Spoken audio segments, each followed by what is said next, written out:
நான் ஏமாந்து போனாப்புல நீங்கள் யாரும் ஏமாந்து போயிட வேண்டாமுங்க. ஒரு வீடியோவில் தாங்க பார்த்தேன். ஐஸ்கிரீம் 3 இன்க்ரீடியண்ட்டை வச்சு செய்யலாம். கண்டென்ஸ்டு மில்க் வேண்டாம், மில்க் பவுட்ரு வேண்டாம், எதுவுமே வேண்டாம் அப்படின்னு சொல்லி போட்டிருந்தாங்க. அப்படியா இவ்வளோ ஈஸியாக செய்யலாமான்னு சொல்லிட்டு வீட்டில் இருக்கிற பொருளை வச்சே செஞ்சிடலான்னு சொல்லி போட்டிருந்தாங்க. சரின்னு 2 மாம்பழத்தை எடுத்து நல்லா அரைச்சி எடுத்துக்கிட்டேனுங்க. அதுக்கப்புறம் ஒரு 1/2 லிட்டர் பால் ஆச்சுங்க. அதையும் நல்லா காய்ச்சி எடுத்தேனுங்க. இந்த கார்ன்ஃப்ளவர் வந்து ஒரு 100 கிராமுக்கு எடுத்து பாலோட கலந்து அதையும் சேர்த்து கலந்து விட்டேனுங்க. நல்லா கேக் மாதிரி நல்லா கெட்டியாக ஆச்சுங்க. அதை நல்லா ஆற வச்சுட்டுங்க, அதுக்கப்புறம் இந்த மேங்கோ பல்ப் எடுத்து வச்சுருந்தோம்லங்க, அது கூடவே பார்த்தீங்க அப்படின்னா இந்த கேக் மாதிரி இருந்த கார்ன்ஃப்ளவரையும் போட்டுங்க, ஒரு 100 கிராம் சர்க்கரையை போட்டு 3யும் நல்லா அடித்து எடுத்தோன்னே சூப்பரான கலரில் நல்லா தாங்க வந்துருந்துச்சு. அதுக்கப்புறம் இந்த ஐஸ்கிரீம் டின் எடுத்துகிட்டு வந்துங்க, இப்போ நம்ம அரைச்சி வச்சுருந்ததையும் ஊற்றிட்டுங்க, மேலே பார்த்தீங்க அப்படின்னா அதே மாம்பழத்தையே போட்டுங்க, சூப்பராக டெக்கரேஷன்லாம் பண்ணி ஃப்ரிட்ஜுக்குள்ளே எடுத்து வச்சேனுங்க ஒரு 4 மணி நேரம். சூப்பராக ஐஸ்கிரீம் மாதிரி நல்லா தாங்க வந்துருந்துச்சு.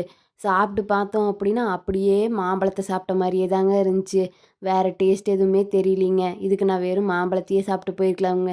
இத்தனைய செஞ்சு, அதுக்கு வேறு டெக்கரேஷன்லாம் பண்ணி, எதுக்குங்க இத்தனை வேலை? யாராவது இவ்வளோ ஈஸியாக செய்யலான்னு சொல்லி சொன்னாங்கன்னா, இந்த மாரி செஞ்சே பார்த்துற வேண்டாமுங்க. அதுக்கு நீங்கள் மாம்பழத்தையே சாப்பிட்டுக்கலாமுங்க.